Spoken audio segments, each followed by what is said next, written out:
Have you ever attended a cram school for exams or something similar? Maybe some of you are currently going as well.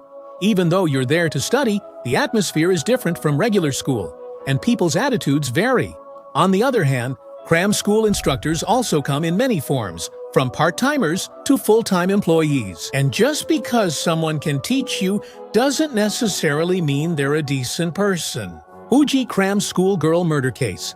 At about 9 a.m. on December 10, 2005 in Uji City, Kyoto Prefecture, a 12-year-old girl, Sayano Horimoto, was murdered at a cram school.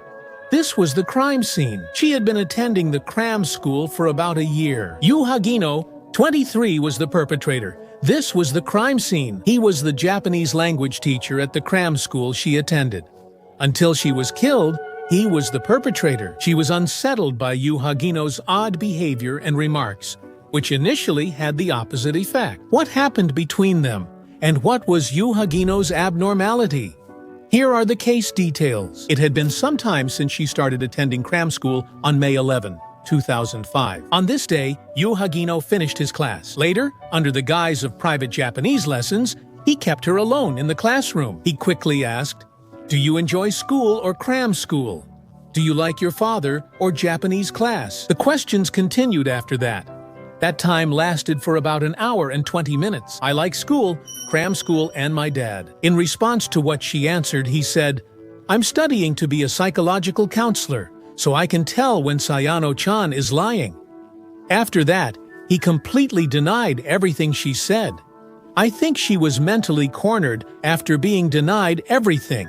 On her way home that day, as soon as she saw her mother who came to pick her up, she burst into tears. After that, I heard the whole story from her. Her parents contacted the cram school saying they felt uneasy about Mr. Hagino, but the school did nothing about it, and his strange words and actions continued. In the meeting, he would move close and bring his face near hers. He would approach her while joining in play during breaks, pretending it was just a coincidence. She was subjected to behavior from the instructor, who was supposed to protect her, such as touching her body, almost like being stalked. That anxiety was far too much for her to bear alone. Whenever she told her parents about his ongoing disturbing behavior, they protested to the cram school.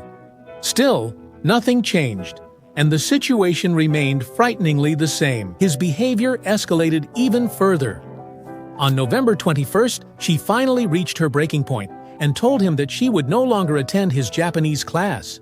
In response, he took her to the back of the staff room and persistently and intimidatingly demanded to know why. All the instructors witnessed this scene, and considering that her parents had repeatedly protested to the cram school, it's hard to believe that the other staff members knew nothing at all about the trouble between the two. Supporting this, his strange behavior was frequently witnessed by other students at the cram school as well. "There's a girl I like in class," he would ask. "Do you understand this problem, Maru-Maru-chan?"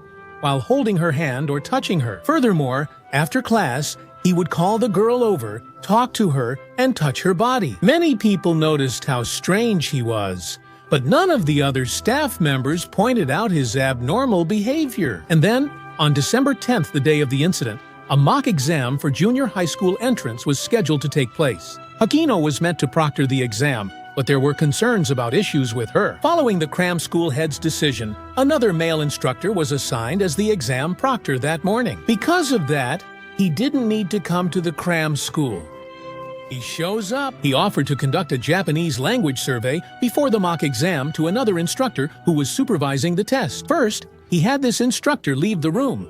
Then he said he wanted to conduct the survey one by one. He left only her in the room, had the other students leave the classroom, and locked the door. He sat in the chair and quietly approached the woman from behind, hiding the notebook in one hand. When this incident was discovered, the walls of the classroom were stained bright red with splatters of blood. After that, he called the police himself at the scene and was arrested.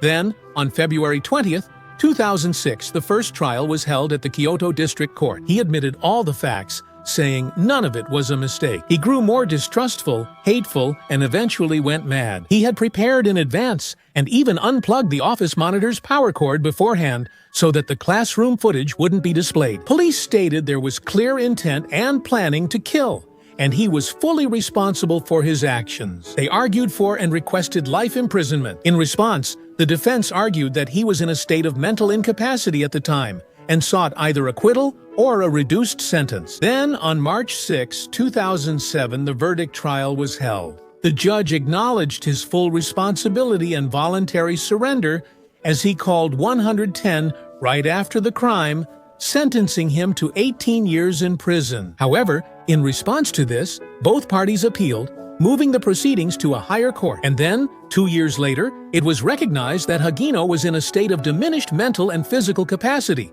at the time of the crime. 3 years after the first trial, the original 15-year prison sentence was finalized. His reduced mental and physical capacity was due to hallucinations of her attacking him. It was taken into consideration that he had Asperger's disorder and found it difficult to cope with stress. Her parents then sued the Cram school for damages, claiming it neglected safety measures and failed to prevent accidents. They filed a civil lawsuit. The Kyoto District Court ruled in favor of the parents and ordered the Cram school to pay about 98 million yen. This case comes to a close here, but why? Did Hagino harm her because of her strangeness? The question still remains unanswered. From here on, I'll touch a little on the background of the perpetrator of this case, Yu Hagino. Yu Hagino was 23 years old at the time of the incident. His father was an executive at a major electronics subsidiary and also taught yoga and Tai Chi. He was born to his parents. Their family was known in the neighborhood for strict discipline, and snacks like chips were forbidden. Friends who came over to play were sent home if they were seen as a distraction from studying. He said that his strict parents would scold him, and he was often locked in the bathroom as punishment. Was it due to strict childhood discipline? Since entering university, his attitude toward his parents, domestic violence began. At home, he behaved like a king. His mother was once taken away in an ambulance.